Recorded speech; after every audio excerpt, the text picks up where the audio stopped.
Hello, this is Storybooks channel. New videos are posted every day. Subscribe and click the bell. The ramshackle, peaceful sections led in the fire, and smoke rose above the slender structure, filled with the incomparable aroma of nature-cooked food.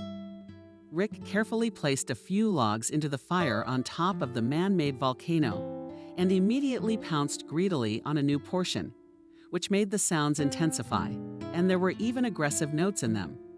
I am not and is not too active. Ear doesn't like sudden movements. Sam liked to make remarks to others, but couldn't stand it when his friends pointed out his shortcomings. He used precise movements to prepare combustible material for the fire. But this did not prevent him from watching Rick's actions. He ignored his comrade's words with ostentatious disdain. But after a couple of minutes, he sent his own ball into the enemy's goal. Don't get smart, Sam. Who are you handing out to here? The owner of the pitch. I've got it down to the second, you might say.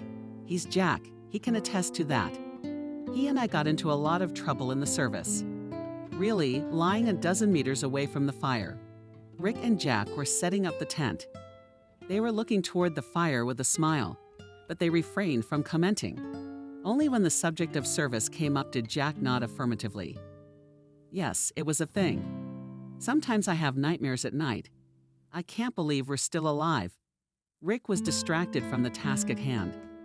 They may have been rescued, but there's a little bit of radiation drowning them. True, we are not allowed to talk about it, but some of those who were on that trip. Anyway, the boys have some serious health problems. Apparently, the unpleasant memories took the owner of the clearing out of balance, and he threw a whole pile of wood into the fire.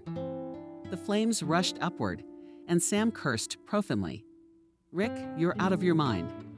You want to make a kebab out of me? Who taught you how to do that?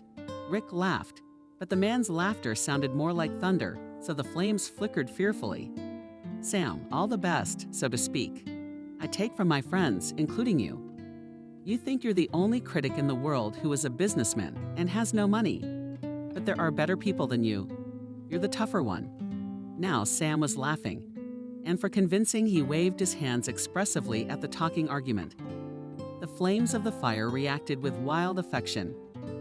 Rick decided to separate the wrestlers to different corners of the ring. All right, men, stop. I see that our evening is getting a little too languid, and I don't like that you're acting like chocolates. We agreed not to get into a fight here.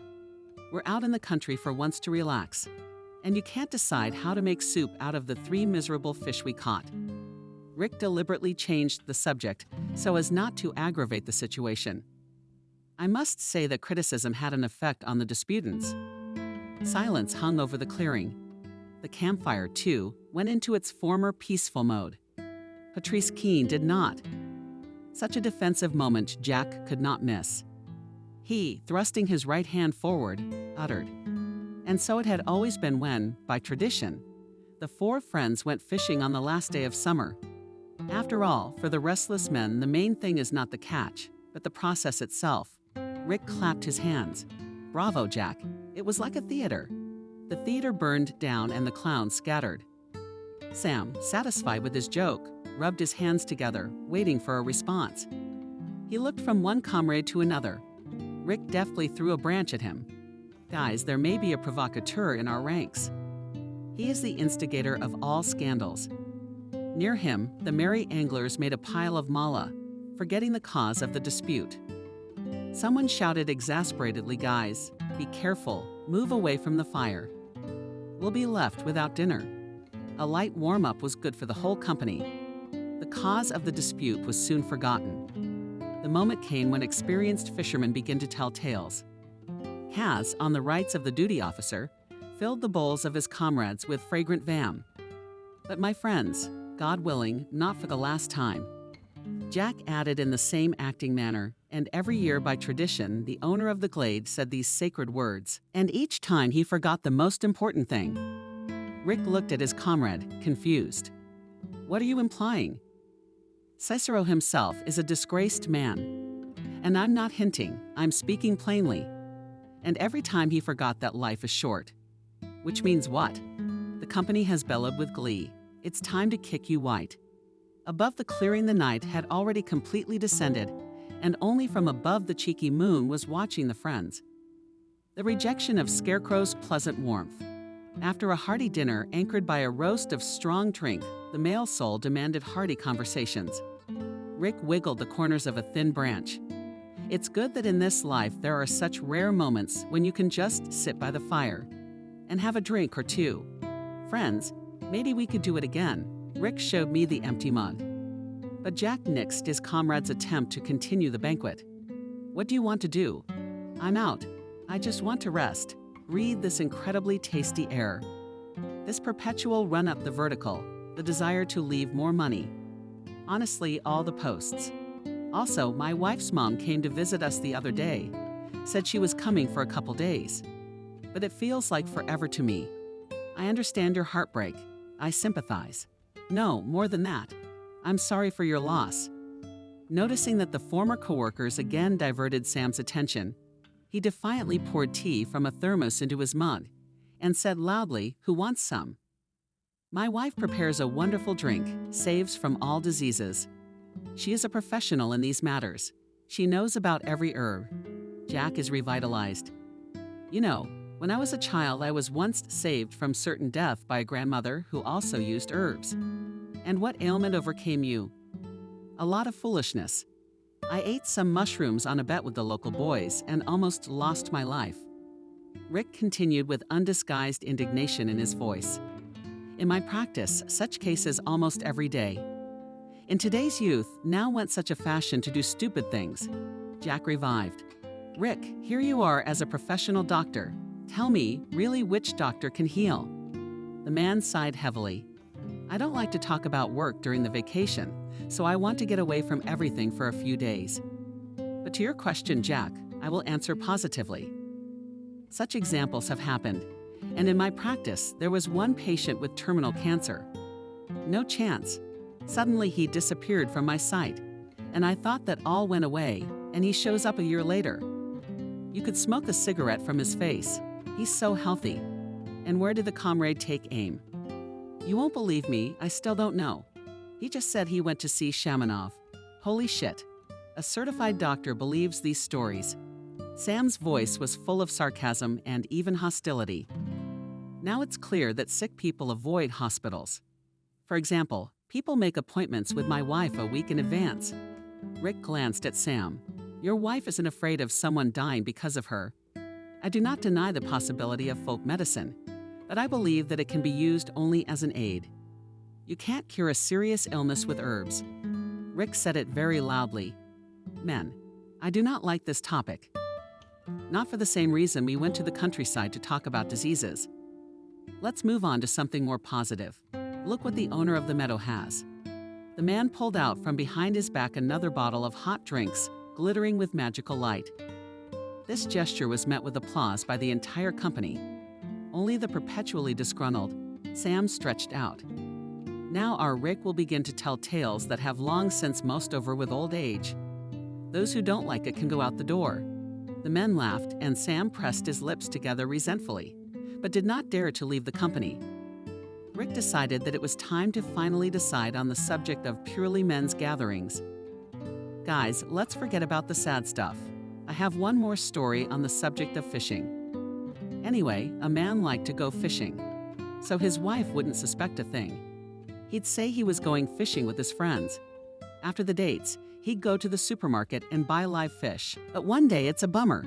He walks into the outlet, and the aquarium is empty. He goes to another store, and there's nothing there either.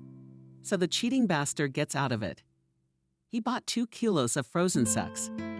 Kaz figured out his trick and said, "Honey, what did you catch in your river?" "Only headless fish." And the man, he didn't get confused. He says it's my deer.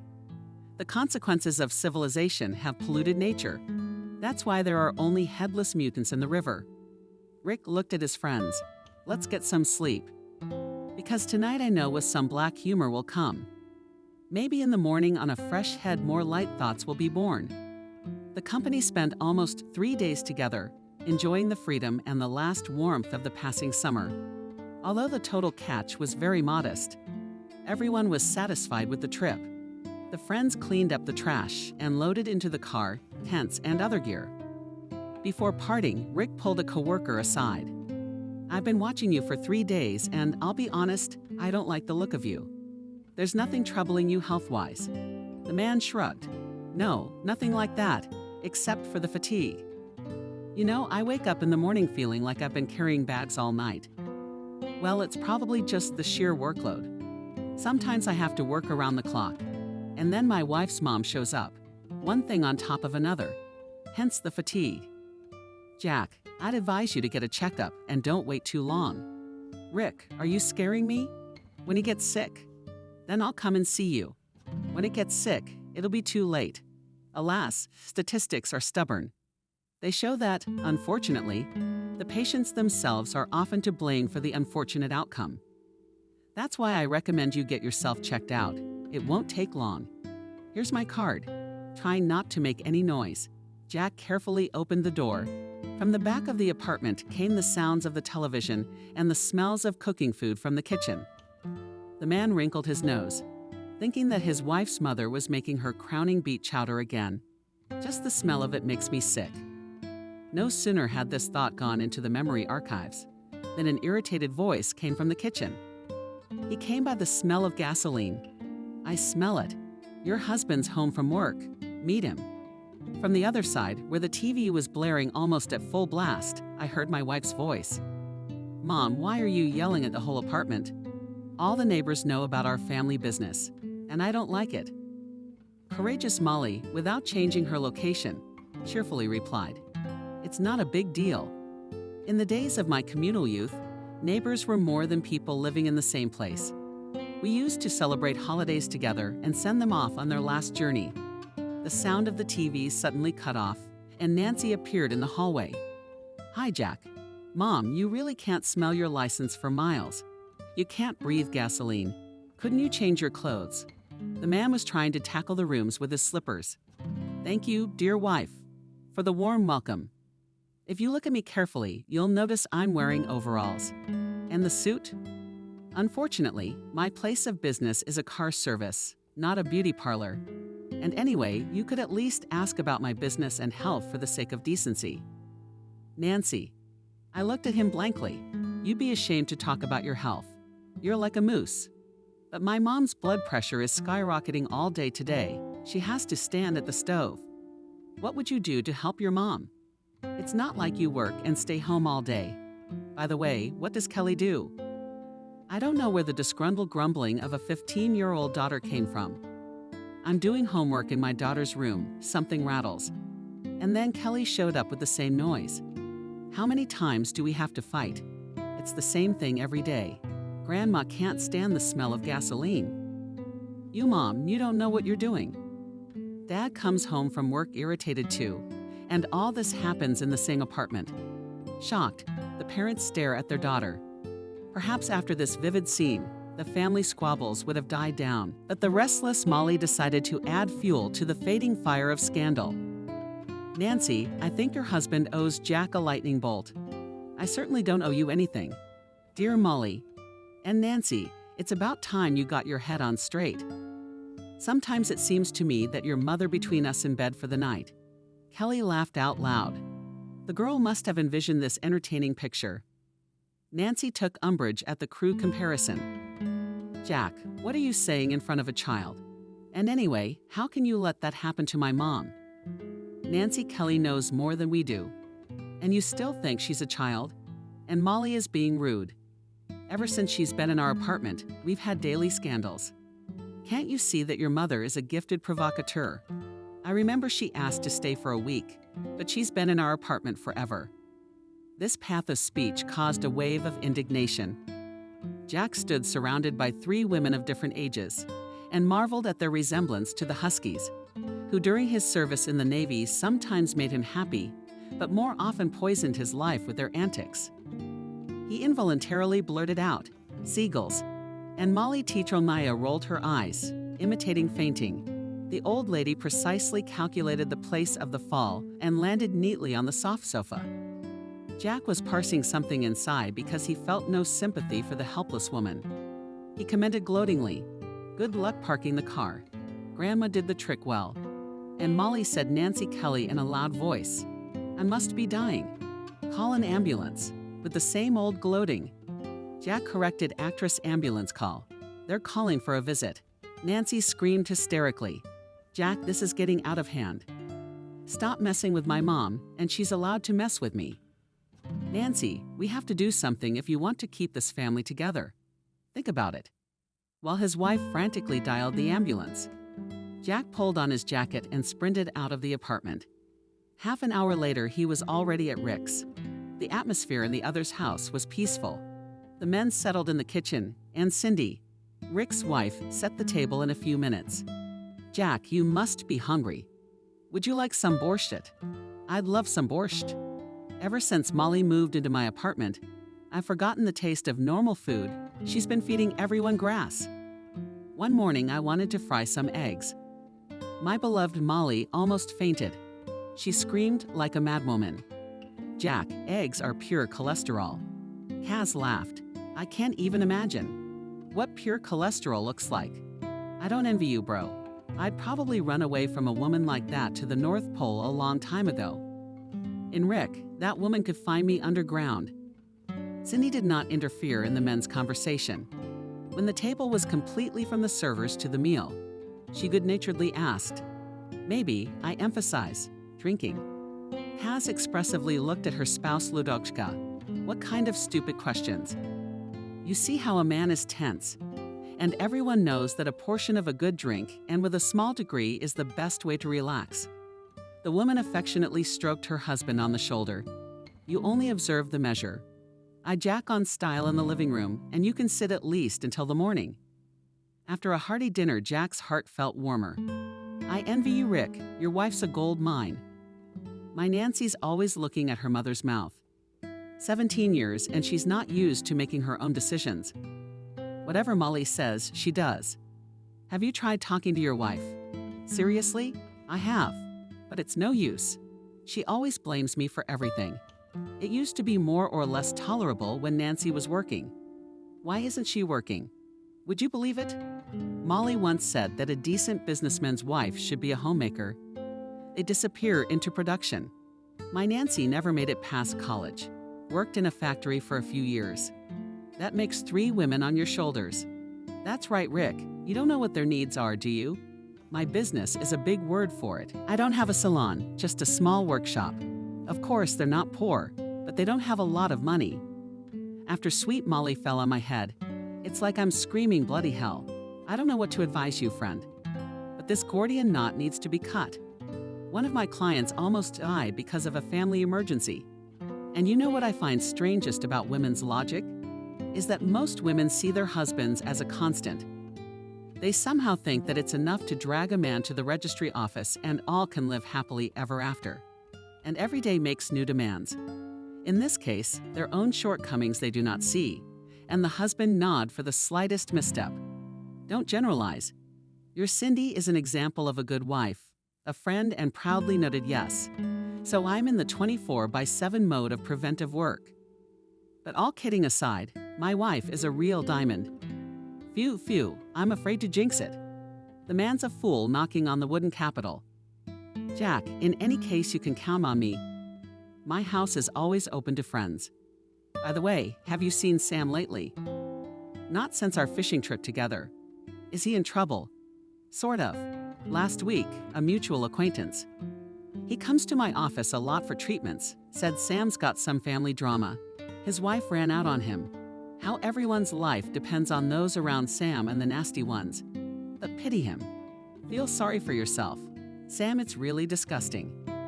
Imagine he wrote a report on his wife, as if she was engaged in dark deeds, and took a few lambs with him. Now the girl is wanted. A real bastard. They were living together after all. We don't know why the unfortunate woman took such a step. For the first time in months, Jack slept well. In the morning, he thanked his hospitable hosts and went to work. Just before lunch, the man felt incomprehensible, sick, and dizzy. He attributed his indisposition to the portion of strong drink he had taken the day before. Almost 40 years Jack lived in this world, but never thought that just one day his life could change dramatically. When bouts of weakness began to recur with persistent regularity, He remembered about the doctor's advice, but to visit the doctor first prevented business, and then fear. The man tried to find 1,000 reasons, which could be attributed to the deterioration of health. At the top of the list was a family melodrama that had been going on for over a year, with Molly as the main character.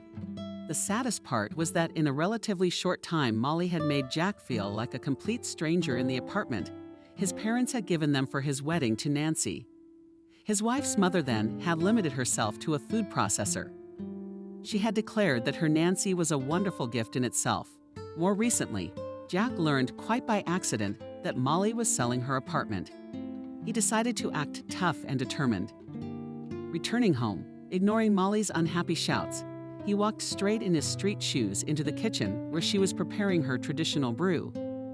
"And Molly, I just heard that you put your apartment up for sale. Can you please explain what that means?"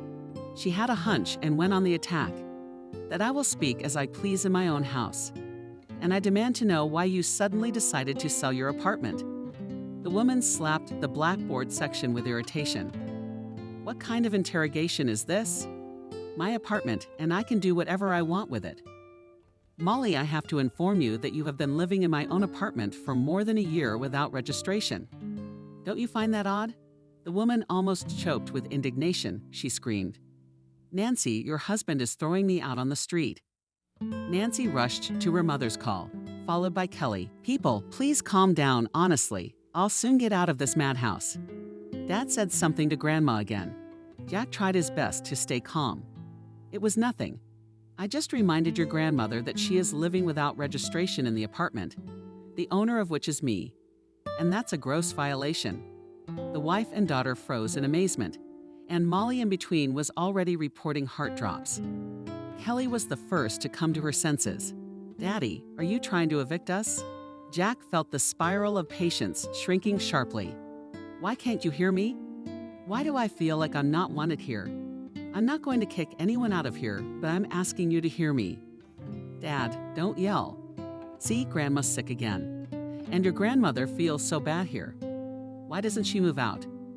Why does that woman poison my life day after day? Nancy, I'd forgotten I had a wife in the full sense of the word. We're all like individuals in this apartment who hate each other." Jack wanted to say many more things to these women, but suddenly their faces distorted and began to settle sounds, also became somehow distant. Kelly screamed, "Mom, Grandma, what's wrong with Dad?" There was terror in the teenager's voice. The man tried to take a step toward his daughter to hug her, but Peloso swayed beneath his feet, and then everything went black. He woke up to a bright light on the sterile sickness of the surrounding space. The man realized that he was in a hospital. A girl in a white coat and the same dazzling cap was clapping beside him. He whispered how much white there was here. The girl was wearing a mask, but by the changed shaft of her face, Jack realized that she was smiling. "Rick Anatolievich, our patient woke up." Jack barely acknowledged them, bending his friend's doctor over him. Rick checked his pulse first, and the touch of his steady hand on his heart felt a little lighter. This is what Jack's neglect of his own health leads to. "I told you to get checked out over a year ago, and here's the result of your negligence in a pre-infarction state." "Yeah, it's nothing. You know me, I'm tough. That's a long story. But since you're in my hands, you can't get out of it. I've already ordered a full workup. It's unnecessary. You'll be fine. Patient." We don't allow patients to discuss their appointments. For the next few days, the medics came to the room with all sorts of clever gadgets. Some drew blood, others attached wires to his body and measured things. Then he was wheeled on a gurney down a long corridor, even though his heart sank into his heels. Jack joked, "I hope you're not taking me to the morgue." Orderly didn't get the joke. "Just an MRI for now. The doctor gave you this state-of-the-art machine. It'll detect any disease." Rick came into the room that evening. He was without a mask, so Jack immediately noticed that his friend was very puzzled. The doctor picked up words for a while, and the pause was clearly prolonged. "Rick Anatomy, tell it like it is." "Okay, I'll tell you to be honest. I didn't expect it to be this serious myself. Let's keep it short. Something's come up on my light. Unfortunately, it's pretty bad. You have cancer. Stage 3 with progression to stage 4. One thing that's encouraging is that the metastasis is only localized in a few places. So with adequate treatment, you'll live. Thank you. That's reassuring. You don't have to go any further. Rick, I get it. It's a scary diagnosis. It was like a slab of concrete was crushing Jack. He couldn't get his thoughts together. Rick perfectly understood the state of his friend, because he had more than once had to inform the sick and their relatives that their life's journey would soon be over. But this was a best friend, and his pain for the doctor was especially close. You are premature, don't panic. There are many instances of Rick that you don't have to. I'm a man, not some blotter. Don't feel sorry for me. All right, I hear you. Are you gonna tell your family, or should I? I'll do it. Nancy did not show up at the hospital until the end of the week. You could see from her demeanor that she was worried about something. They told me you were feeling better. The man cheerfully replied, yes, I'll be running soon. How's that going? Kelly's very worried about you. They wouldn't let her in the room. They said you shouldn't worry. Your daughter sends her love to you. Thank her for me too. Hi there. How's my darling Molly? She's still with us. The wife's mood changed dramatically for a moment. Jack felt like spikes had popped out of her body. Jack, what kind of stupid questions are these? Where to go? You can't put your own mother out on the street. If memory serves me correctly, Molly has another son. But Pasha can't take his mom in. His wife is like a gorgon, and I'm your kindest Leopold the cat. You know, I still had hope that we could get back to a normal family life, but Nancy interrupted him with irritation. Jack, it's up to you. You see my mom as the enemy. She only wants what's best for us. Nancy, it's not customary to shout good things here. I won't bring it up again. But I can't go on living like this either. All the more so, circumstances have appeared that change everything radically. The woman became alert, and invisible thorns were already ready to descend into the sick body of her husband. What are you saying? Are you going to divorce me? That's funny to hear. What circumstances could you possibly have? Just a little heart attack. But it's your own fault. But my mom's still recovering from it. You think that's funny? Go on, I can see it's useless to talk to you. I'm very tired. Jack closed his eyes, letting his wife know that the conversation is over. After being discharged from the hospital, Jack went straight to Rick. Smiling through the force, he asked, "Don't race." Rick even took offense. "Don't be silly." Cindy also came out into the hallway to greet her guest. Jack, we are always happy to help you, so you can stay with us as long as you need. Thank you, friends. I never thought that, being in such an unusual position, I would be forced to find a corner. All because of my wife's mother. I think she put this terrible disease on me too. Rick became wary. What do you mean? What disease? Did Cindy start pushing men around? The hallway is no place for serious talk. All the more reason not to let our twins absorb information that is incomprehensible for their young age. Rick nodded in agreement. My wife is right, as always. Our bullies have their ears to the ground. Like my grandfather used to say, let's go, while they might miss their glasses. Cindy gave her husband a menacing look. All you have on your mind is booze. The man has a heart condition, and you're offering him this? Come in, Jack. I'll give you something to eat, because you've lost weight. Jack ate borscht and cutlets with pleasure, and Rick was waiting to satisfy his hunger when he put the plate aside. The master made an expressive sign to his wife. Cindy, go and see the boys. But Jack stopped him. I wished Cindy knew about my problem too. Women in these matters understand much more than us men. Maybe your wife can advise you. What should I do? What about yours? I haven't said anything to mine. My Nancy is only interested in her mom. I really think Molly has some kind of damn power. There was so much resentment and bitterness in the man's voice that the couple physically felt his pain. Jack spoke briefly about his distress. The couple remained silent. To ease the awkwardness, Jack tried to make a joke. That's what kitten pies are like. Don't think about it. I'm not gonna give up. I'm gonna fight for every day and every breath. Kaz is revitalized. That's right. Remember the last time we went fishing? Rick told you about the miraculous rescue of his patient. Yeah, I remember that one. I've heard stories like that before. Our men in the shop love to tell stories about anything. Basically, that's all I have left. There are no others. Didn't Rick offer you anything? Why would he offer me hospice? But you know what that means, don't you? If I'm going to die, I'd rather die at home.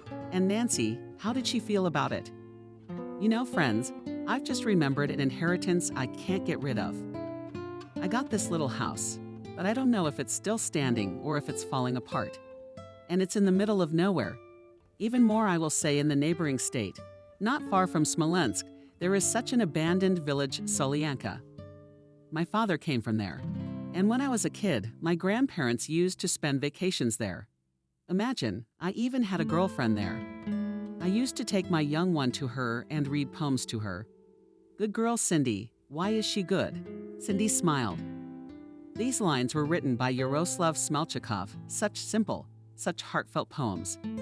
And to me, my junk, he only gave me flowers, which he plucked from the flower bed. Rick shouted a funny grimace, Jack. And what's the matter with this girl? With such a beautiful name? I have no idea. My elders died the same year, and I had them at home afterward with my father. For a few years, he and my mother spent summers there, even grew something. I didn't have time for that. I studied at the Navy and then got married. Then my father was gone too.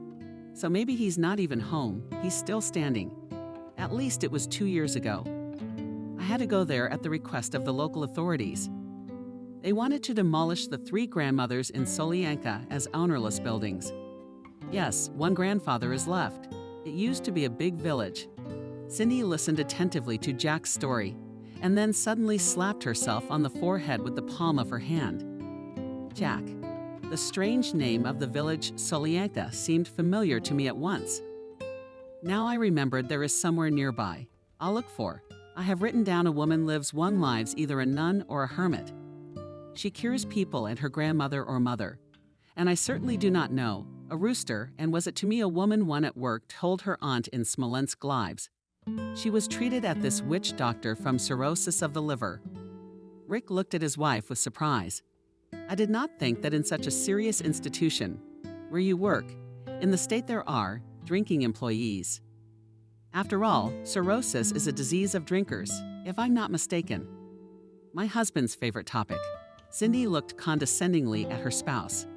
For your information, you don't have to drink a lot to get cirrhosis.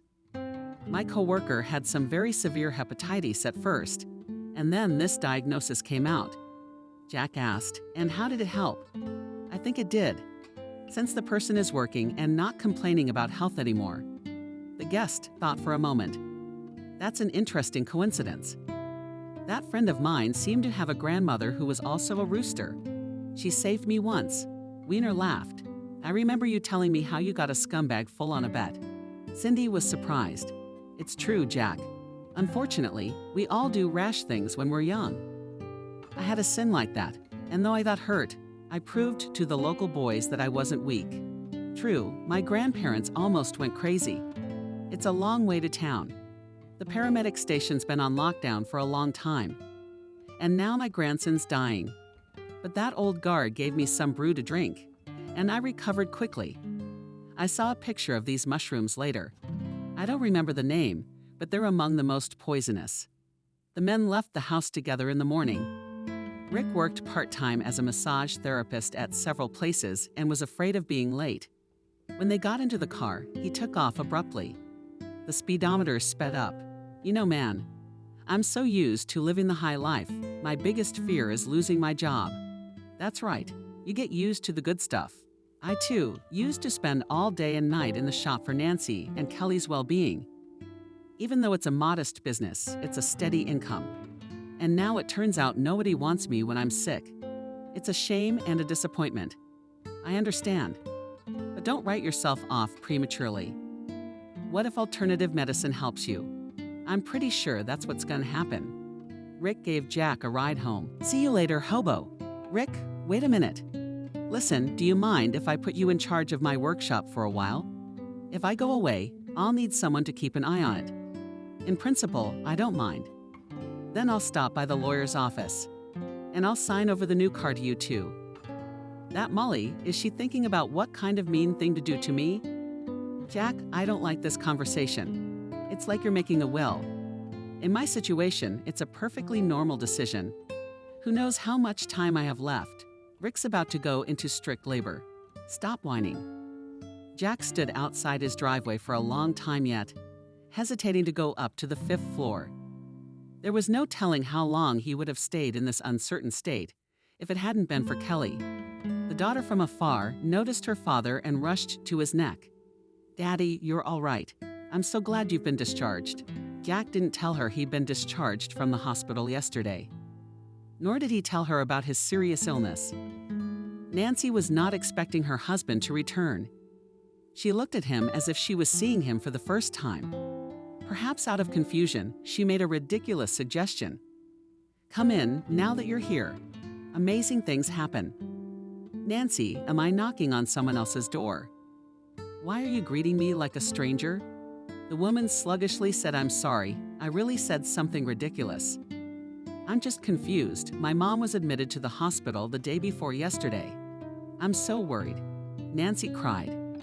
Jack looked at her and couldn't understand why he was listening to all this. The resentment came in bitter again. Whose throat? "You weren't so worried about me.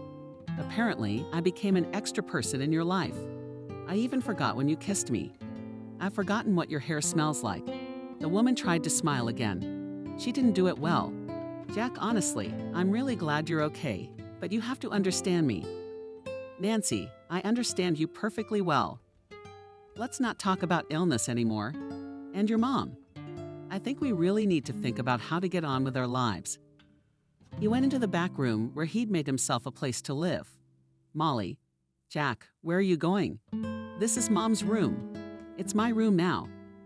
Jack said it in such a tone that Nancy was afraid to contradict him, but she was very afraid of being alone. There was a knock on the door. The woman shouted in desperation, "Jack, can you hear me? I won't let you divorce me as I'll be alone with a baby in my arms. From behind the door, you're going to work. I'm taking care of my only daughter, and Kelly is an adult, so don't exaggerate your helplessness." For a few days, the house was completely quiet. Kelly ran off to school in the morning, and Nancy hurried to her sick mother's house. Through acquaintances, she placed Molly for treatment in a cardiac center. The woman was recovering in a ward for special patients. And her company was the same dissatisfied with life and son-in-law lady. In their free time from treatment, the women watched soap operas. But during the visit of relatives, both masters portrayed themselves as terminally ill matrons. About the peculiarities of the treatment, Molly Jack in pictures told the daughter, "Daddy, you have no idea how ridiculous and even funny it looks from the outside. I became so embarrassed for Grandma's behavior that I decided to temporarily refrain from dating her." "How did your mom react to that?" "She didn't. You know, Dad, you may think it's a fantasy, but Mom's acting like a hypnotist. She's never been like this before. Maybe she should see a doctor too." Jack laughed. "Is it really all in your head? It's just that your mom is not an independent person. Grandma, on the other hand, has a hypertrophied self-confidence. Hence all the problems. You made it so easy for me. Why doesn't my mom want to understand that? How am I supposed to know what's on your mom's mind?" Kelly looked at her father with a kind of hidden desperation. "Kitten, something else is bothering you." The girl tried to be calm, but her voice trembled. "Mommy said you're going to leave us. It's true. Not my daughter. Your mom has turned everything inside out. The fate of our family depends on her. But anyway, you're my favorite child, and I'll never leave you." The girl silently nestled against her father's chest, and he was afraid to move, so as not to accidentally break this invisible thread that connected the two soulmates. "Perhaps, my daughter, I'll be leaving soon. But it won't be for long. It has to be. When it's over, I'll tell you why I'm leaving. But I can't right now. And please don't say anything to Mom and Grandma. Dad, you know me. Besides, Mom's not interested in anything right now. She even pays less attention to me. But I kind of like it." Jack took 2 days to sort out all the legal issues and say goodbye to his friends. Rick reluctantly picked up the paperwork. "I don't like this whole thing. It's kind of hard on my soul." "Jack, maybe this whole Rick thing was for nothing. But you said yourself the witch doctor was my only hope. That's not what I meant. It's about these documents. It's not good. It's like we're saying goodbye forever." Alex looked at his comrade strangely. Who knows? Maybe so. I didn't come to my senses right away and tried to cover it up. Nonsense. What's going through my head? Never mind. When are you going to hit the road? Molly will probably be discharged tomorrow soon. I want to be gone before then. Listen to you. How does a good detective story unfold? A little bit. Okay. I hope to see you again. Rick went out into the hallway to escort his guest out. Jack asked him, "How's Sam doing over there? Did he find his runaway wife?" "No, but I think he's getting over it. Saw him with such an interesting lady the other day. You could tell by the glistening man's finger that Sam was a wealthy girl. You don't say. I had the good fortune to see his wife, a very pleasant person, and without any nonsense. She has a strange alias with the letter L. By the expression of the guilty face, it was easy to guess that his brain went into extreme modes of operation." Jack reassured her friend. "Okay, without straining your meanderings, you'll remember later. Especially now, having this woman is irrelevant. Look, Jack, if you want to take my car, it's out of the goodness of my heart. Don't. Me and my guys built an old series Lada out of junk. But it drives fine without you. I'll take it." A day later, Jack was on his way to a new life. He drove leisurely along the highway, towards Minsk, enjoying the feeling of complete freedom. Weaknesses, unpleasant dizziness, which tormented the man in the last few weeks, disappeared without a trace. But there was a youthful delight in his heart. Jack muttered aloud, "It's been a long time since I've been so satisfied with life, as if I'd been born again." Cool foreign cars rushed by. There were even modest Zhiguli of different modifications. This road variety also pleased the experienced motorist. But the real pleasure was his own car. That's why all along the way he was constantly encouraging his faithful horse. "Good boy. You're my best. Let them look at us and envy us. How can this imported garbage compare to you? Any off-road motor won't fall apart for parts on the first bump." Jack had never before observed the manner of talking without the presence of a live interlocutor. It was a defect Rick had suffered from, and Rick had once told him that it was a clear sign of disorder. Venica was very frightened. The whole company laughed heartily at his comrade. But Jack did not consider his behavior on the road unnatural. After all, the car for him has always been a living object. He often reminded his employees of this. A man's car is almost as much a creature as a cat or a dog. It remembers how the owner takes care of it, what words he encourages it with, and the careless owner is always punished by refusal to work. All people with a healthy sense of humor worked in the workshop. One such wit continued the theme. "That's a good one, Jack, right to the heart. It's a bomb. I can just picture myself walking up to my convertible a little tipsy. And he not so beautiful baritone just poked the keys on the hood. Where you bastard climb behind the wheel."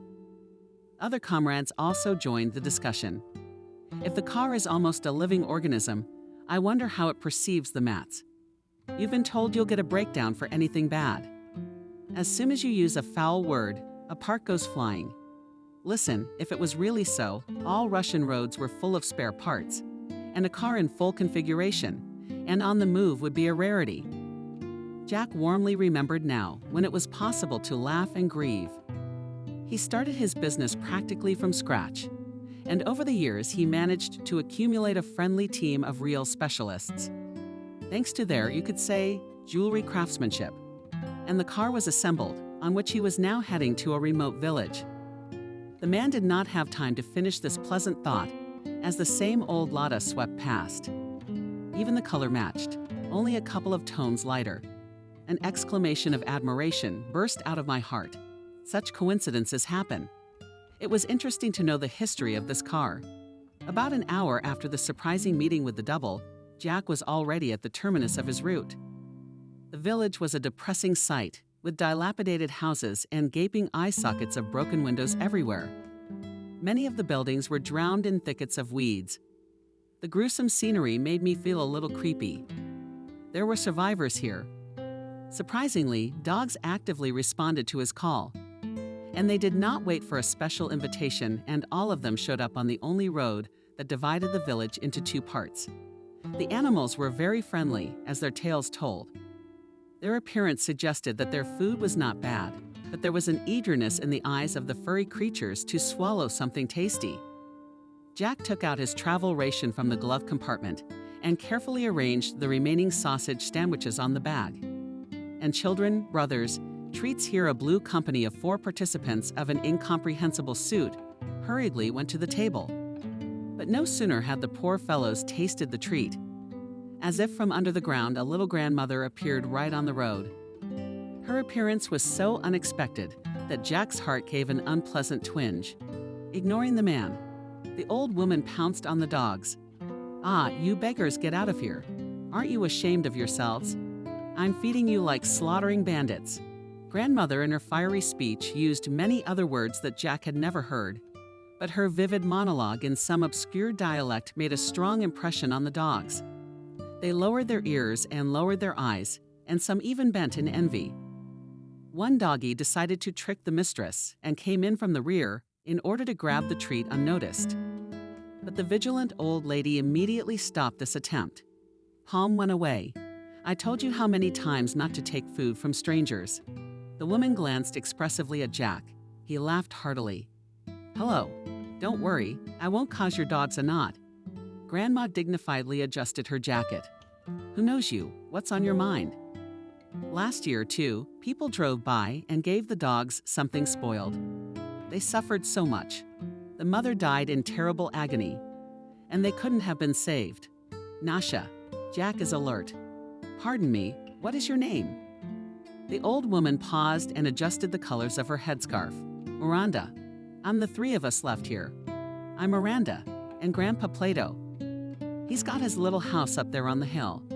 The whole village is dead, and you'll be a nice man." Salenko stared intently into Jack's face, and her small eyes, like an X-ray, shone through him. The man felt uncomfortable. "Maybe you remember the old people. They lived there under Gorky, too." "How could I not remember? I remember they died the same year. They were good people for so long. You wouldn't happen to be their son." "You guessed it. I'm the oldest. I remember your name now, Jack. You guessed it. You got it, Grandma. My granddaughter came by and said I had some kind of Alzheimer's disease that kills your memory. Your granddaughter must be mistaken because I haven't been here in a while. A couple years ago, but I haven't seen you. That's not surprising. We're used to being in holes around here. The only time we come out is for the bench. She comes twice a week." The old woman spoke passionately about life in the empty village, and the narrative was so false that anyone would have thought there were at least 100 people living in the village. Miranda escorted Jack to his heritage estate, which was also drowning in a thicket of weeds. It took the man 5 minutes to survey the house and the surrounding area. What surprised him was that the house was in order, and even the refrigerator was immediately sound. As soon as he plugged the plug into the socket. Until late in the evening, he cleaned up the property. He had to fight the overgrowth the grandfather's way, but his hands remembered how to hold the scythe, and soon the air was filled with the pleasant aroma of fresh, dull grass. Jack sat down on a small bench to take a break. But no sooner had he caught his breath than Miranda appeared on the horizon. The old woman and her faithful guards were followed by dogs. The woman addressed him simply, as if they saw each other every day. "Listen, Nancy, here's the thing." The grandmother hesitated. Jack realized she was embarrassed to ask him anything. "I see you've got some serious business to attend to. Don't be shy. I'm not a stranger to you." The woman was pleased and began to enthusiastically state the essence of the case. "I've been watching you. You've got a knack for it. Maybe you won't refuse me and old women to put the yard in order, because we have grown up. We're all up to our necks in here. Sure, I'd love to take charge of everyone who lives here. Not all at once, but gradually. I'll come by tomorrow morning." As I was falling asleep, Jack thought life was a very strange thing. And no matter how much you plan it still gives you an unexpected surprise. Sinking into a pleasant sleep, the man did not know what gift fate had prepared for his family. Kelly was staring blankly at the TV screen and suddenly screamed, "Mommy, Mommy." Hurry up and go." Nancy came running to her daughter's call and was stunned. The announcer was recounting the incidents, and the screen flashed with images that made her heart sink. The same car, Jack. "Mom, could this be a mistake? See, it's all burned up." "No, Kelly, that's Daddy's car. I recognized the color, and there are only a handful of vintage cars like that these days." Molly was also interested in what was going on in the apartment. "What's all the commotion? Girls?" Nancy collapsed on the couch and sobbed. Kelly was crying too. "Grandma, I think we've had an accident. It was on TV. Daddy must have crashed." The girl couldn't talk anymore. And only Grandma didn't shed even a tear with undisguised sneer. She gave up. To each his own. Mother and daughter watched another newscast. The announcer asked for anyone who knew the car or its owner. Nancy immediately dialed the phone number that flashed on the ticker. Kelly was still hoping that everything would turn out all right and that the accident had nothing to do with her father. But Nancy came back from the identification procedure, and from her face, the girl realized that there were no miracles in the world. Kelly is Daddy, face and all. He's badly burned. But it's definitely him we need to let his friends know. The figure of Molly appeared in the doorway. "Nancy, you may take offense at me, but I don't think there's any need to spend a lot of money on a wake. We can limit ourselves to a modest meal." Nancy looked at her mother with a wild look. "Mother, I sometimes get the impression that you have no heart at all. Do you realize that your granddaughter's father and my husband died tragically? I know you didn't love Jack. You can't stomp on a memory like that. If only out of respect for Kelly and me. I'd rather you didn't say anything." And Molly pressed her lips together resentfully and disappeared into the kitchen. Jack couldn't have dreamed this. He didn't realize that while he was helping the old folks in weed control in another part of the world, his funeral was taking place. The man enjoyed the new experiences and the vastness of the fields. Simple farm work complemented him, weakened by a terrible disease of the body with energy. Why did the urge to live become stronger? Restless old Miranda watched him work, and from her expression from his wrinkled face, it was evident that it gave her great pleasure. "Nancy, you should take a break to drink some fresh milk. Just given to my daughter." The man carefully set the scythe down and picked up the clay jug. He drank the milk in one gulp and wiped himself rustically with his shirt sleeve. "Thank you, Miranda. Your milk is excellent. Come on, Nancy, goat's milk. It cures all sorts of diseases. I drink a white Czech every day." "Why?" Miranda gave Jack a condescending look. "It's a lot of trouble with you city folk. This jug is called Uglich in our village. If you're going to live here, memorize it. I'll keep everything in mind. Then again, we have our own laws. I can't believe this is happening to me. I think I'm just dreaming. And when I wake up, none of this will be there. Who comes here? Everyone says it's a special place here. When I was young, old people used to say that all sorts of miracles happen here. Even any blade of grass has a special power. My grandmother told me about it too. Tell me, do you remember the dumb ones that lived behind that leaf? How not to remember to Zakharov? Not all ran with different thieves. After the war, they lived in dugouts because there was devastation all around, so everyone was sick. There were not enough doctors. Zakharovna saved us. People said that even the old paramedic consulted her. And remember, she had a granddaughter, Miranda, but she was staring at a man. As it was. Cindy is still in good health and getting better. She was going somewhere in the city. They say she was married to an oligarch and then ran away from him. He must have hit her hard. I can't say for sure, but women don't run away from normal men. I know that for myself. Jack felt that now the grandmother would begin to tell him the story of her love, which she had managed to share yesterday. To avoid a second take, he asked a cautionary question. And where is that line now? What is it doing? Miranda Na again cast Jack an incredulous look. You're like that TV show guest 3 times here. She only took a different name. Probably so the oligarch won't find her. People call her that. She lives in Babkina's house, and she walks through the surrounding woods, gathering herbs. The old woman looked around as if someone could hear her and whispered. When our women came to that shop, they said that this lore is not all at home. Miranda, but for convincing, turned her index finger at her temple and giggled softly into her fist. "Look, Nancy, why do you keep asking?" "Do I mean our crust? What do you need it for?" The man answered evasively, "Perhaps I'll tell you all about it later." "Are you sick, my dear?"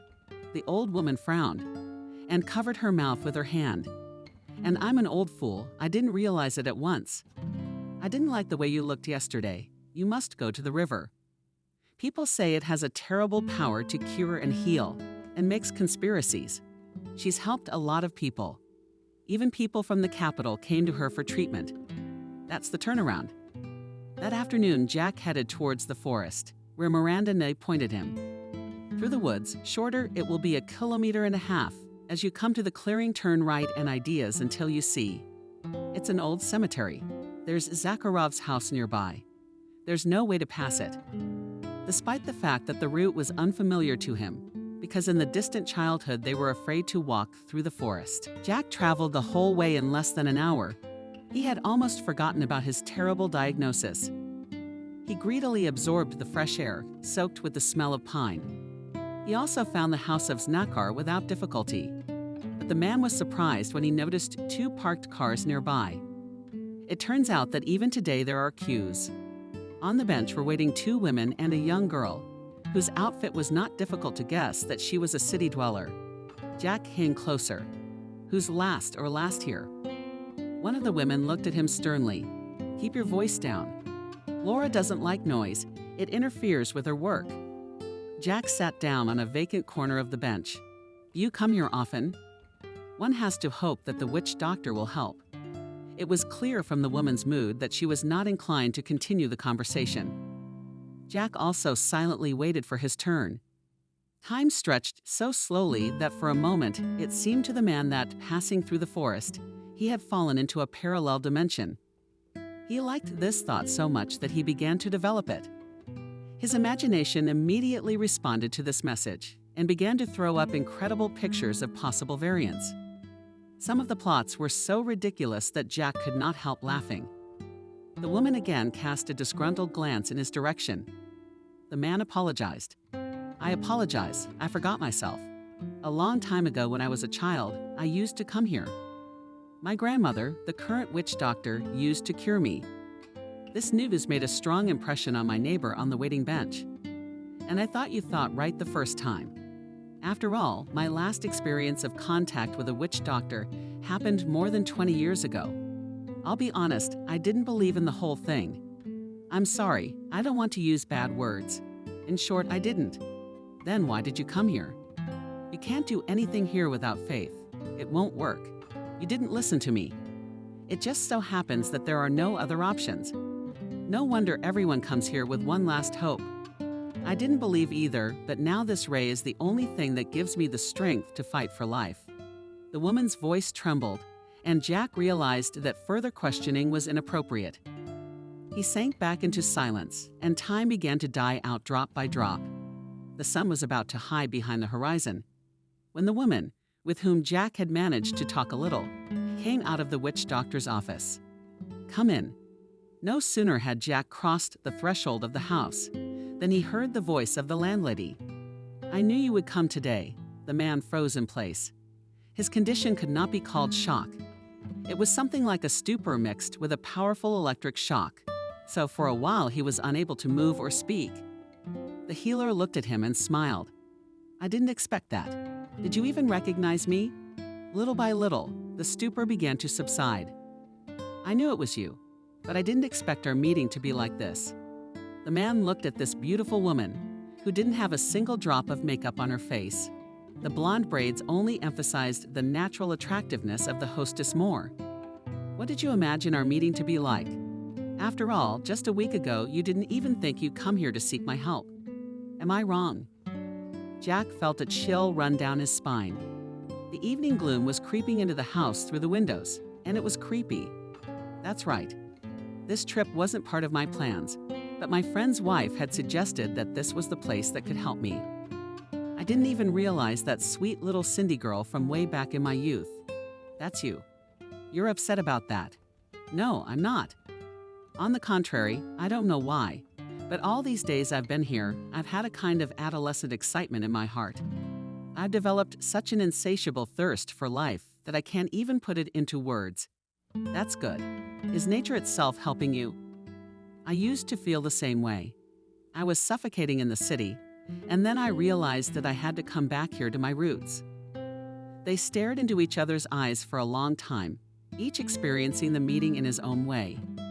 But both realized that it was no accident, that fate had brought them together again.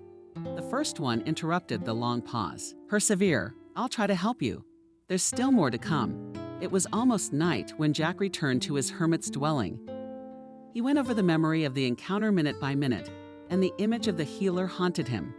All the following days, 3 days later, she appeared on his doorstep. Hello, he was confused. Rhonda had assured him that she almost never left her dwelling and certainly never came to the sick herself. Apparently she'd gotten it right. His gaze and smiled gently. I came to you as Cindy. Jack exhaled. Come over, I'll make some tea now. Cindy looked around, Jack, suddenly frozen. She used to come here a lot, and it was so natural. Nothing had changed much. He turned to her so the house had stood for so long. Everything that was still the same. He poured tea, sat down in front of her. Cindy, why have you come back? The woman twirled the glass of tea in her hands. You wouldn't think it. I'm really interested. I honestly never thought I'd meet you here specifically. She grinned. You know, when I realized that my grandmother's gift had passed to me, I was really scared. So much so that I decided never to tell anyone about it. I got married. Admittedly, the fact that it was a mistake, I realized immediately. But I decided that everyone lives like that, everyone tries.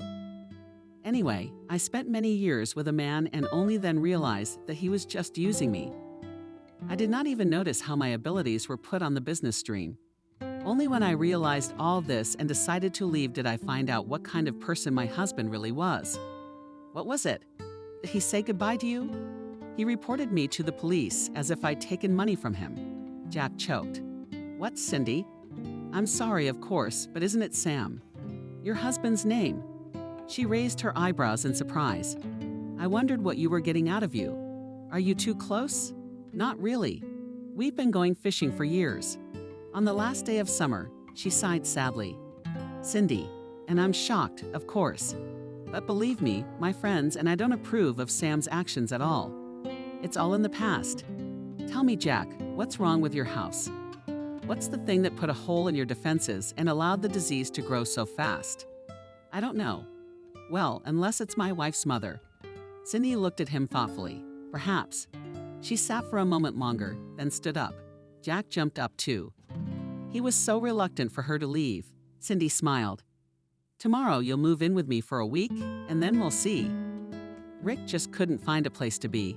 He didn't know what he should do. The first night Jack had left, his car had just been stolen. He only found out himself on the morning news. He couldn't believe it.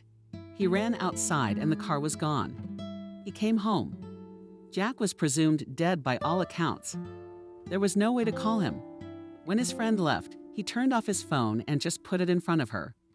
If I ever come back, you'll give it to me. Until then, I'll leave it here.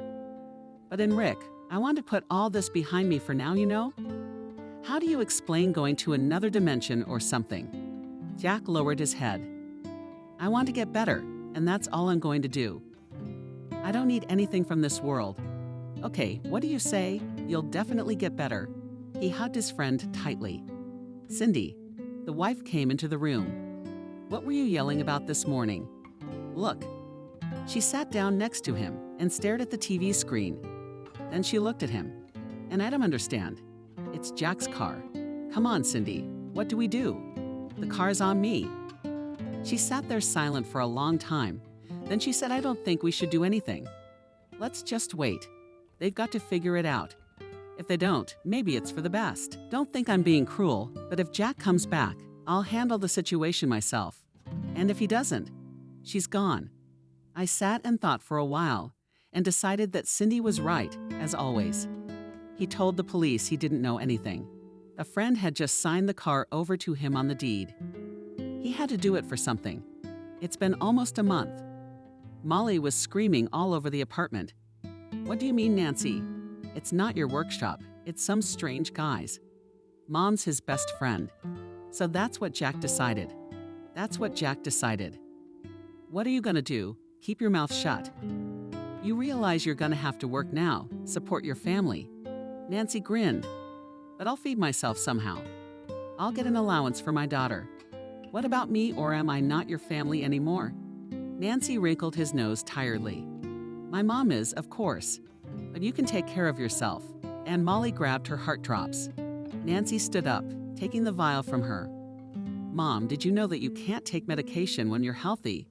They can backfire," and just walked off to her room, closing the door behind her. Logically, Molly knew that now she should take offense and leave. But that was logic. She didn't want to live alone. Besides, there seemed to be a buyer for her apartment and the money Molly planned to get. She was going to take a tour of the resorts, she reassured herself. She needed to see the world before she died. But she didn't tell her daughter or granddaughter about her plans. When I found out that Nancy had identified her husband, he just stood there and sat down. There was no way that could have happened. Cindy, too, looked at him with dumbfounded eyes. But as soon as Rick wanted to say something, she said, "Once again, I advise you not to change anything. Just let it go." Winnie's cell phone rang in her pocket. It was Rick. "You know already." "Yeah, maybe it's a good thing he doesn't really have a chance." "Rick, I'm sorry. I'm a doctor. I need to call Sam. He's been pretty out of the world lately." The funeral was a high-profile affair. Nancy cried, as she should. Molly fought on the sidelines. Only it was odd that Jack Kelly's daughter didn't even come to the coffin. When Rick asked her, "Kelly, why didn't you say goodbye?" she replied curtly, "Because it wasn't Daddy. I know that for a fact. Daddy's gone somewhere and he'll be back." And Rick gave her a surprised look and walked away. He only stepped back so he wouldn't say anything unnecessary. Jack opened the door of the house.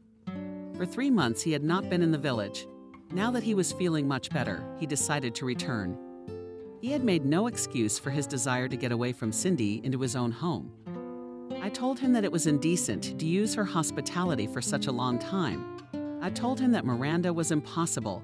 He needed help. She was old and he was a neighbor. But really the reason was the same. He realized that their relationship had first returned to the warmth that had once been between them, and then it had developed further. Jack didn't want to, or rather he wanted to, but he couldn't. He realized that he couldn't yet give the lady any of the things any man should give. And if all her treatment, and it didn't work, then what would he make her suffer? And he did not want Cindy to suffer. He really wanted her to be happy. He had just had time to melt the stove when there was already a knock at the door. Forever on guard. "Jack, you're back, aren't you?" "Oh, good." I was beginning to get scared. At first I thought it was nothing. I mean, you came in sick, but then nothing. Platten says he saw you behind the scenes, but as a colleague. Jack smiled. "Well, also became good from it. As you can see, it's all good." "Well, yes, the trail got better from this one. So what now?" "Oh, you're going." "Well, I'll stay for now." "We'll see." "Oh, sure." "What are you going to do here?" 3 old men and 5 dogs. Except Lorena. Jack glanced quickly at Miranda, but she, as if nothing had happened, continued with you eyes. "You on me, not with Camille." I've been in this world a lot of years not to recognize that kind of look. And you know what I'll tell you? No, Camille. Even the best one can't help you as much as true love. Here. Jack was confused. Did he have it all written on his forehead? Miranda's absolutely right. Right about everything. He was pulled out of his thoughts by Miranda's voice. "My bathhouse is almost ready, so in an hour Plato will come and kill a boar. The walls are fresh from the heat." She turned to go, but stopped and called Cindy. "Things won't be so boring." Jack was confused, but half an hour later was already walking at a brisk pace towards Cindy. The time was late, and there was no one at her house. She came out to meet him, and Jack, obeying what was in his soul, pressed her to him and kissed her. "Cindy, don't say anything. I know what you're thinking. And you know, I want to tell you that happiness has no time intervals. Let's just not talk about it." Jack had a hard time readjusting, but he did. Grandma Miranda and Grandpa Plato are having a bath, and you and I were invited." He was sure Cindy would say no, but she suddenly smiled. "I guess it's time to go out." We were up late. It was already dark outside when, slightly behind Kwiatkowska, Jack and Cindy went outside. "You do realize you're going to be spending the night at my place tonight?" Cindy smiled, yes. In the morning, Jack woke up thinking that he had finally given up on dying. He only now realized how much he wanted to live, so much so that his chest even ached. He leaned over Cindy and gently kissed her shoulder. She immediately woke up and announced him with her hands. "Don't go away. Cindy, listen to me. I have to go to town. I have to get a checkup. If my friend Rick tells me I'll live another year, I'll come right back for you. And if he doesn't, I'm sorry, but I don't want to be a burden." Cindy sat up in bed. "You asked me if I'd be happy to be a burden." Jack only shook his head. Cindy got dressed, stood. "You didn't see me off. I didn't need to love you for so many years. And now I realize I could lose you again. What do you think I'm going away? I'm staying in town." But Cindy was gone. She was standing in front of him. No one knows what lies ahead.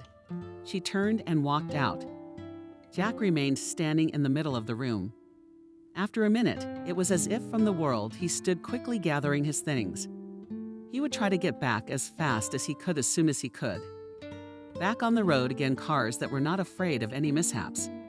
It was a little dreary at heart, but Jack knew he had to. Gotta get that damn checkup.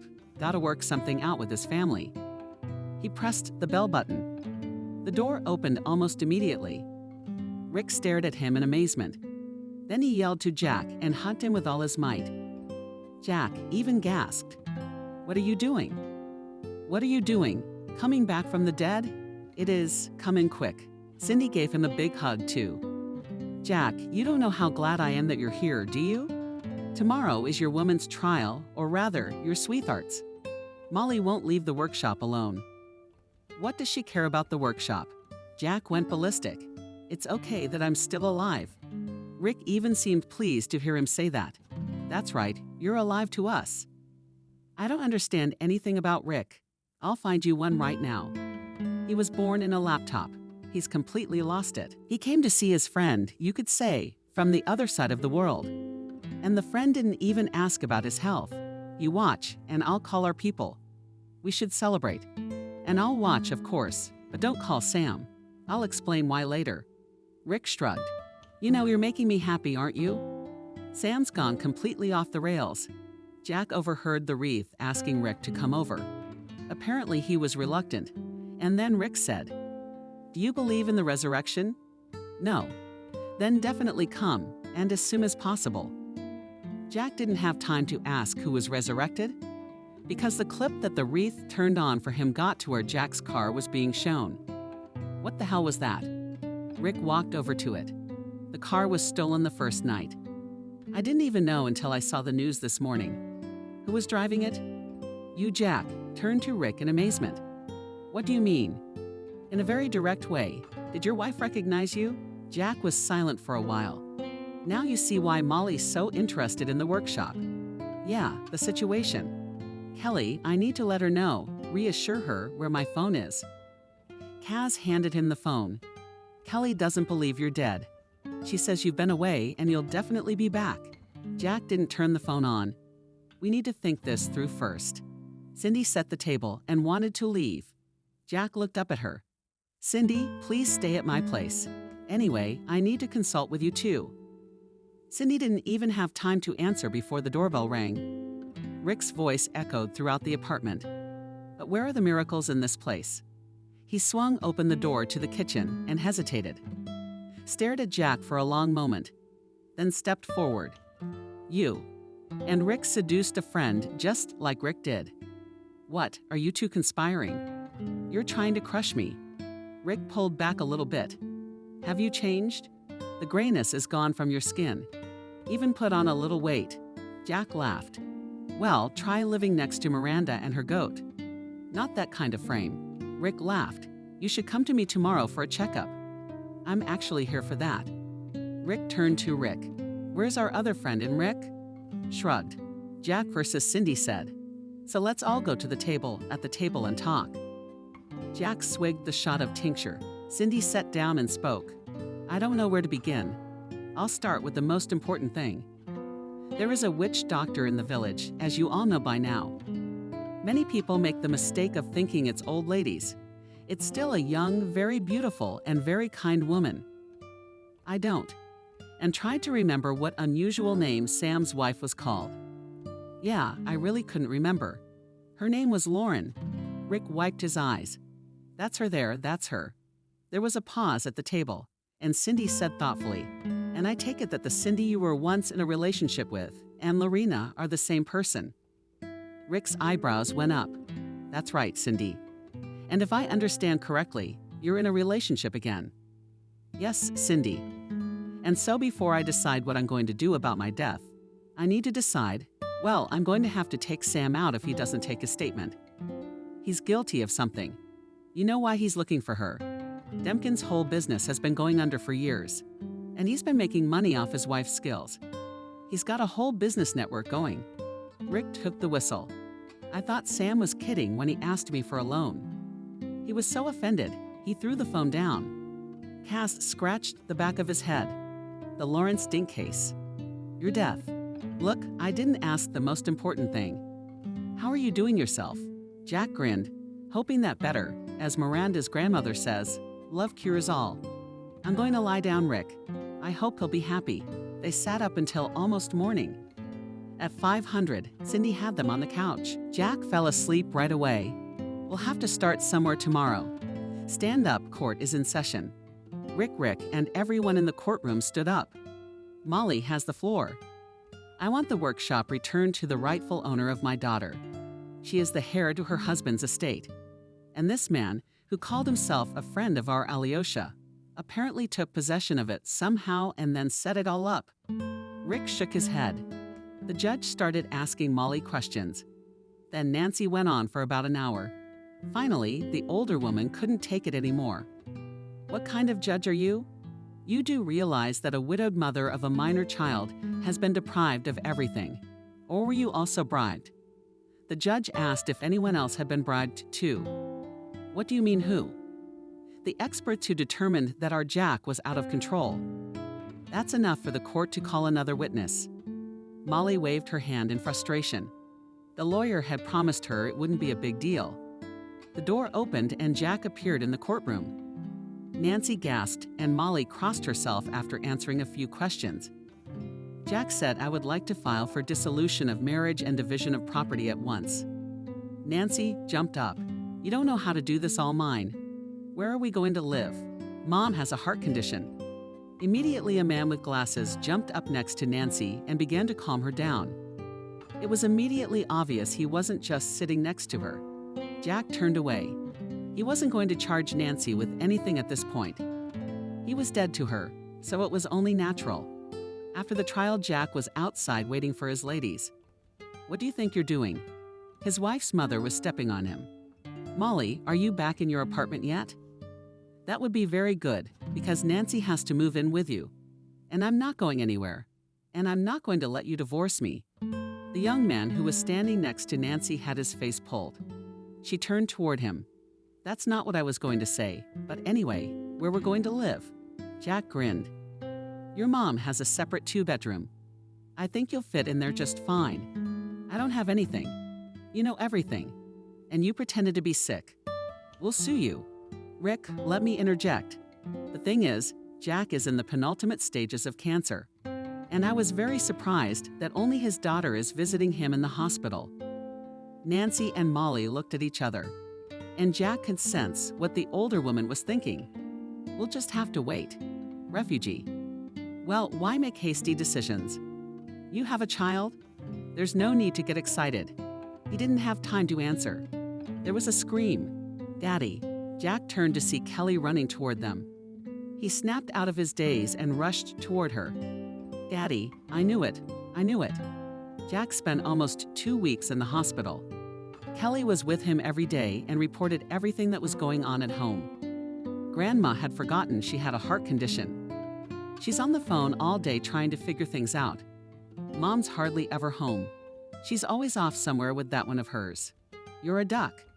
Well, Kelly, Mom's a young, beautiful woman. What about you, Kelly? You're an adult. You know, sometimes things happen. I remember, Dad, you used to say, well, I'll take care of you until you find a good woman. You just get better. Half an hour after my daughter left, Rick showed up in the room. He looked so confused that Jack was afraid. That things were bad. Rick looked at him. I don't know how to tell you. I've double-checked everything several times, and I don't understand anything. You got nothing at all, like you never had anything. That guy I was telling you about, he was jumping around like a marker. It's like you never had anything. No, that's just not possible. Jack sat up in bed and began to pull on his pants. Okay, Rick, thank you so much. If anything, come and visit us for a month or two. I'll be getting stronger. You know the kind of place we live in. All the old people know about it. So come on over. Now I gotta go. I need to talk to Sam. Jack, let me come with you. No, this is our case. Look, I'll be in touch if you need me. Sam's been really angry lately. It's not working out for him. What if he does something weird? Jack's up. Look, Rick, we've been friends for years. Do you really think we can't have a normal conversation? Honestly, I'm not sure. But good luck anyway. Sam met him with an exclamation of surprise. I don't get it. Have you lost your mind? No, Dim, it's everyone here who's crazy. Come on in. It's not cleaned up. My creature ran away and took the money with it. Dim, why are you saying that? Cindy didn't take anything. Your business was already going under and you were living solely on what her skills brought in. You were successfully trading on her talent. Sam turned on him. So that's it then. Where is she? What do you care? That's none of your business. She's still my wife. But that's just on paper. All right, here's the deal. Either you take back the statement, or I go to the police and tell everything as it is. Sam laughed. Who's gonna believe you? And anyway, I don't get it. You're dead. Him. Jack turned around and walked out the door and his phone rang. It was Molly. Nancy, you should come home. Molly, I will. As soon as you clear my house. Never you hear me? Never. Jack hung up the phone. He looked at his watch. In 15 minutes, they're meeting his daughter at the park. You know, it's Grandma. That Vasily who hangs around Mom all the time. He called her over and told her to give up the apartment. He called me too, told me I'd have my own room. But Grandma has nowhere to go, and she's already spent half the money, so she's fighting. Because the one Vasily said right away that Grandma should live separately, and even offered to find her a rented place. Mom, that dad mom, strangely enough, is silent. In the pocket of Jack's phone rang. It was Rick. Jack, the man tensed up. What's wrong? You know, I did a terrible, stupid thing. Alka came to see me. You remember her, maybe? Sam brought her in a couple times. She was such a girl. Well, she was crying. Her mom has cancer. She said she heard about some witch doctor. I was an idiot and told her about your miracle cure. She stopped crying right away. She took out her cell phone and called Sam. Anyway, he rushed over to the Lee. Jack jumped up. How? Jack, I'm sorry. I didn't realize how it happened. Okay, Rick, I called over there. Get the police and come with us. Yeah, I got it. We're in a hurry. Sam's not himself. I could hear him laughing on the phone. Dad, I'm coming with you. No, Kelly, you can't. Daddy, I'm not leaving you again. Please, I'll sit in the car. He just didn't have time to argue, especially since she jumped into his new car faster than he did. Jack sped off, but why is there no communication there? He can't even give Cindy a warning. The car was going smoothly down the highway. I wonder what their gap is. Sam had a very nice car. They flew up to the woods. Jack saw Sam's car right away. The car was low and he couldn't go any farther. But the village people were kind enough to tell him how to get there. He took off at a run. Kelly after him. You promised you'd stay in the car. Dad, I'm coming with you. That makes two of us. They ran out into the clearing. In front of the house stood Cindy Hare shot up on a chair, a fresh bruise. And in front of her stood Sam. He had a gun in his hand. Cindy, She looked fearfully at Jack. Jack, no, he won't touch me. But Sam had already turned the barrel toward him and was looking at Jack. Defender Chick showed up. Now you're going to go where you've been for the last few months. Why the hell did you get in where you didn't need anything? Nobody's gonna be upset. You're already dead to everyone. Dim, stop. What are you doing? Don't you realize if you sit down once? No, I won't. You're already dead. And by the time they find your criticism, I'll be long gone. By the way, they pay a lot more for that kind of ability in other countries. And Sam laughed. Jack took a cautious step forward. Sam raised his arm and fired a shot about a second before. Kelly screamed, "Papa," and jumped forward. There was a deafening thud, and the girl collapsed in a sack at her father's feet. Kelly. And Jack collapsed beside her. Kelly is mine. Sam turned pale, dropped the barrel, sank slowly into the grass. I didn't mean to. Jack saw his daughter smile one last time and close her eyes. No, and his terrible cry frightened all the birds. Echoes echoed high in the branches. Quickly bring her to my house. Jack looked at Cindy, not realizing anything quickly that looked running. It was as if Jack had woken up. He picked his daughter up in his arms and rushed after Cindy. She ran ahead of him, all swung around, and started for the floor. Cindy. As he laid his daughter down, Cindy pulled out some candles, some books. Vaughn, Jack looked at her. And I'm not leaving. Elita shoved him roughly. Go away, out of the way. We're wasting time. Jack on cotton legs went outside. There were already people there. Sam was handcuffed. Jack rushed him into the driveway, blocked Rick. Shoo. What? He's Kelly. He killed Kelly. Rick yelped. Rick appeared next to him. Where is she? Jack nodded at the house. I need to look in there, get some help. She's dead. No, that can't be. Rick moved toward the house. Jack got in his way. You can't. Cindy said can't. Time was running out. They sat on the ground side by side facing each other. An ambulance had long since arrived and a police car was standing by. Once again, a policeman approached them. Look, we understand, but we can't wait any longer. You realize what would happen if the child was alive, and in the meantime she died because of the care she received. 10 minutes, please. No, we're all going inside. At that moment, the door swung open and a woman came out of the house. She was holding Kelly's hand. Or was Kelly holding hers? Kelly. Jack rushed over to her. The girl stared at him uncomprehendingly. Daddy, I just saw you all over there. The girl pointed her finger upward. Rick glanced over. Kelly's dress was covered in blood, true, already dried. But it was clear from everything that she was on her chest. No one realized anything. Cindy suddenly started to fall. Jack picked her up. Everybody into the ambulance. You follow.